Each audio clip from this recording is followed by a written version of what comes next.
ذلك الملك والسلطان ومنه يجوز كل من سواه من العدم إلى الوجدان عالم القادر ومن طوى عليه الزمان وأشهد أن سيدنا محمدا عبده ورسوله وخيرته من نوع الإنسان نبي رفع الله به الحق حتى سطح والثبات صلى الله عليه وعلى آله وأصحابه أهل الصدق والإحسان.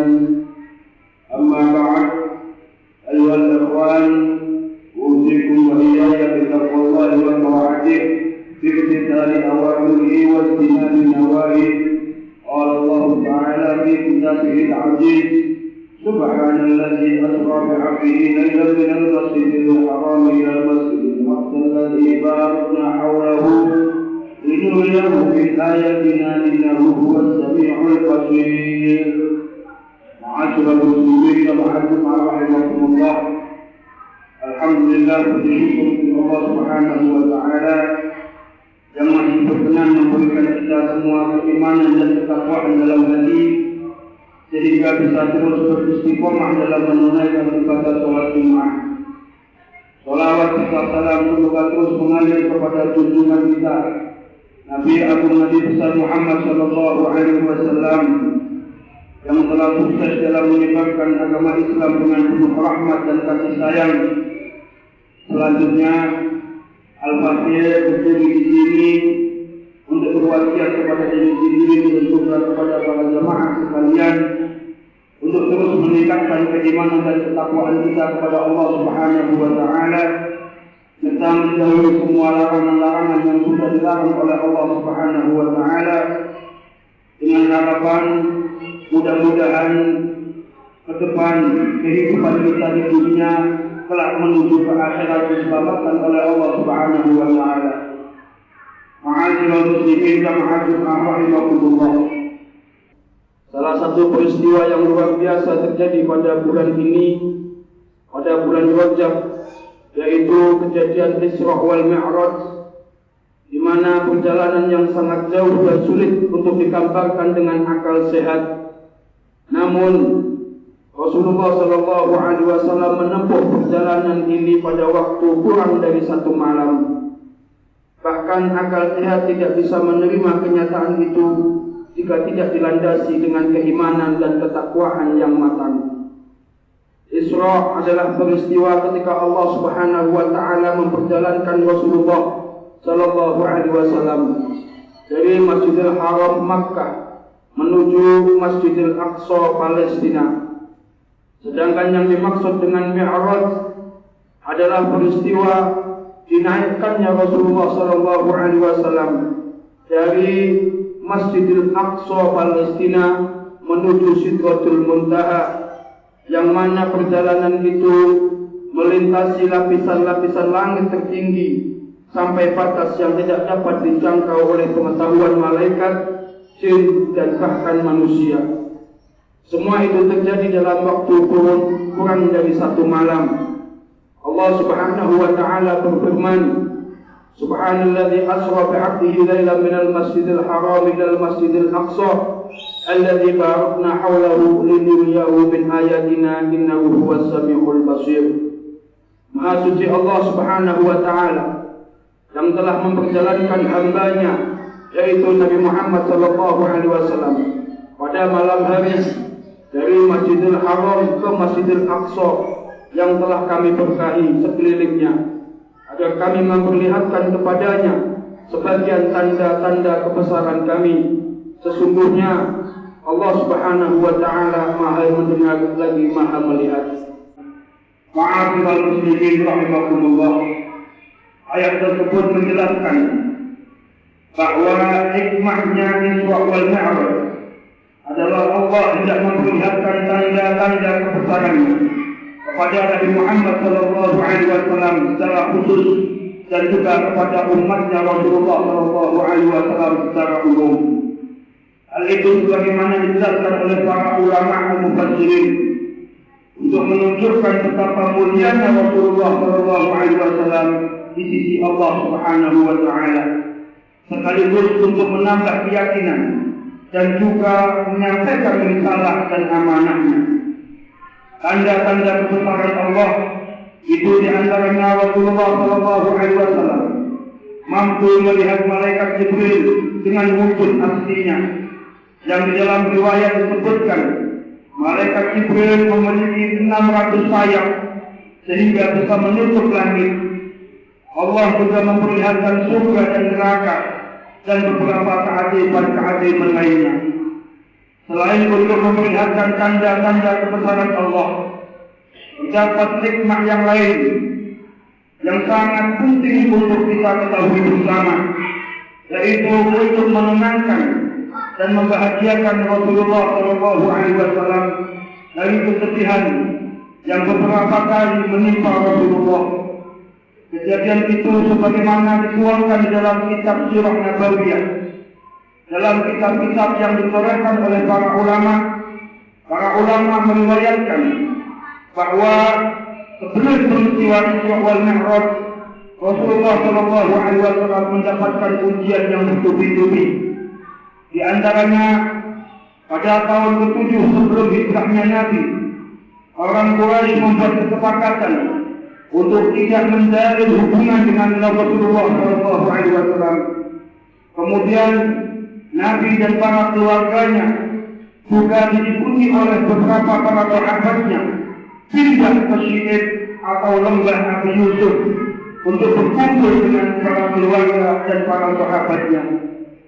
Di lembah itu Rasulullah SAW hidup mengasingkan diri karena orang-orang kafir Quraisy berupaya keras agar tidak ada bahan makanan yang sampai pada tempat tersebut.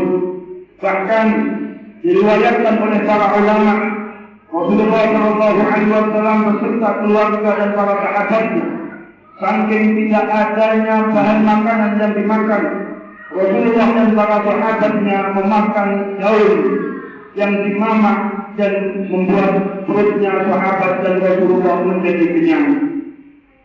Di tempat inilah Rasulullah SAW menjalani hidup selama 3 tahun. 3 tahun setelah itu, orang-orang kafir Quraisy sepakat untuk membatalkan kesepakatan tersebut. Mereka merobek piagam perjanjian yang tergantung di Ka'bah. Dengan kesempatan tersebut, akhirnya Rasulullah SAW keluar dari lembah pada tahun ke-10 kenabian.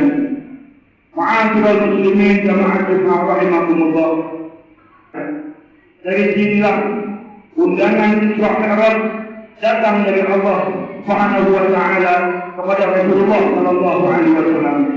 Wa ja'at ziyafatul Isra wal Mi'raj min ba'di dzalika takriman min Allah wa tasdidan li'azimatihi wa thabatihi. Maka datanglah undangan Isra Mi'raj setelah itu sebagaimana penghormatan Allah sekaligus pendekaran tekad dan keteguhannya. Dengan demikian, terjadinya Isra wal Mi'raj ini adalah untuk menenangkan dan menguatkan tekad dan hatinya Rasulullah SAW dan semakin meneguhkan dakwah Rasulullah SAW setelah ujian yang datang kepada beliau silih berganti. Ma'asyiral muslimin rahimakumullah. Dari kisah Rasulullah SAW yang singkat dan pendek ini, kita semua bisa belajar bahwa setelah Nabi Muhammad SAW, satu-satunya manusia yang mendapat julukan Habibullah, kekasihnya Rasulullah, mendapatkan cobaan dari Allah Subhanahu wa taala. Manusia satu-satunya yang paling mulia saja mengalami ujian dari Allah Subhanahu wa taala. Tetapi Rasulullah SAW menjalani itu semua dengan sabar dan sadar, justru menambah kekuatan keimanan dan ketakwaan kepada Allah Subhanahu wa taala. Wa lanabluwannakum bi syai'in min al-khawfi wal-ju' wa naqsin min al-amwali wal-anfusi wath-thamarat wa basyiril sabirin. Kami pasti akan mengujimu dengan sedikit ketakutan dan kelaparan, kekurangan harta, jiwa dan buah-buahan. Sampaikanlah wahai Nabi Muhammad kabar gembira kepada orang-orang yang bersabar. Beruntuklah Bagi orang-orang yang ketika mendapatkan ujian dan cobaan, mereka menghadapinya dengan penuh kesabaran dan juga kesadaran bahwa ini semua datang dari Allah Subhanahu wa Ta'ala. Ma asaba min musibatin illa bi'idznillah wa man yu'min billahi yahdi qalbah wallahu bikulli syai'in alim. Tidak ada satupun musibah yang menimpa seseorang kecuali atas izin Allah Subhanahu wa Ta'ala. Siapa yang mau iman kepada Allah, niscaya dia akan memberi petunjuk kepada hatinya. Allah Subhanahu wa Ta'ala Maha mengetahui segala sesuatu. Semoga kita semua bisa mengambil keberkahan dan kemanfaatan supaya terus bertambah keimanan kita dan juga ketakwaan kita kepada Allah Subhanahu wa Ta'ala, serta menjadi penyebab untuk meneladani Rasulullah sallallahu alaihi wasallam dalam bertindak, berucap dan berbuat. Barakallahu li wa lakum fil hadzal yawmil karim wa nafa'ani wa iyyakum bima fihi fi salati wa sadaqah wa tilawatil Qur'an wa jami'it ta'at wa taqabbal minni wa minkum jami' a'malina innahu huwal hakimul alim. Aqulu qawli hadza wa astaghfirullah li wa lakum fastaghfiruhu innahu huwal ghafurur rahim.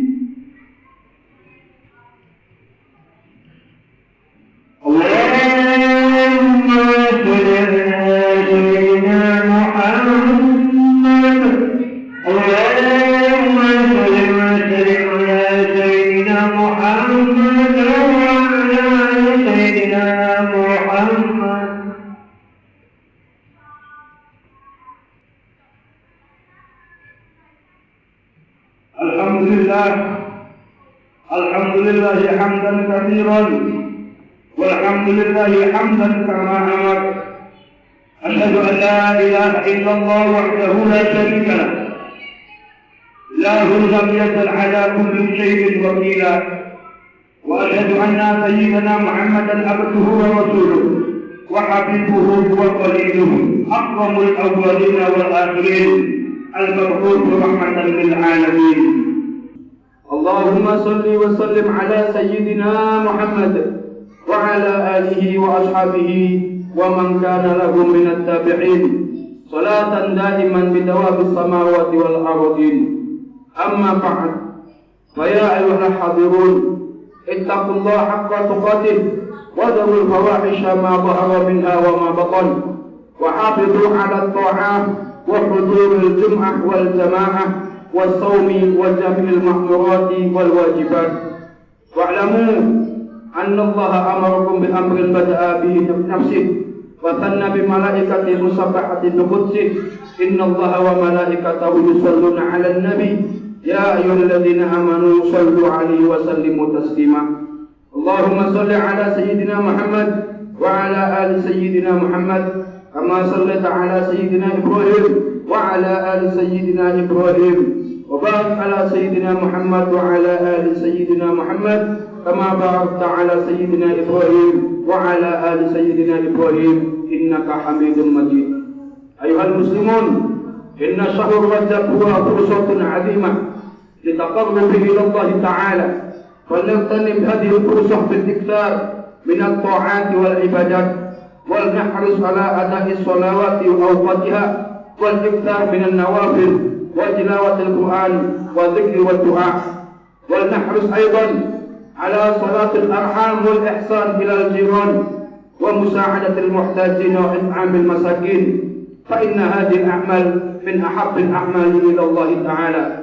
ولنحذر من وقوع في المعاصي والذنوب فإنها تبعدنا عن رحمة الله تعالى، ولنحرص على الاستغفار والتوبة إلى الله من جميع الذنوب والمعاصي. اللهم اغفر للمؤمنين والمؤمنات والمسلمين والمسلمات الأحياء منهم والأموات. اللهم ارحم موتانا واشف مرضانا وعاف مبتلانا وفك أسرانا وأصلح ذات بيننا وألف بين قلوبنا. اللهم اجعل شهر رجب هذا شهر خير مباركة علينا وعلى جميع المسلمين. اللهم وفقنا فيه لطاعتك وجنبنا فيه معصيتك وارزقنا فيه حسن عبادتك. اللهم اعز الإسلام والمسلمين وأذل الشرك والمشركين ودمر أعداء الدين وانصر عبادك المؤمنين. اللهم آمنا في أوطاننا واصلح أئمتنا وولاة أمورنا واجعل ولايتنا في من خاف واتقى واتبع رضوانك يا رب العالمين واهدنا سبل السلام واخرجنا من ظلمات إلى النور وجنبنا فواحش ما ظهر منها وما بطن. اللهم ادفع عنا البلاء والغلاء والوباء والفحشاء والمنكر والبغي والسيوف المختلفة والشدائد والمحن ما ظهر منها وما بطن من بلدنا هذا خاصة ومن بلدان المسلمين عامة إنك على كل شيء قدير. عباد الله إن الله يأمركم بالعدل والإحسان وإيتاء ذي القربى وينهى عن الفحشاء والمنكر والبغي يعظكم لعلكم تذكرون. فاذكروا الله العظيم يذكركم ولذكر الله الأكبر.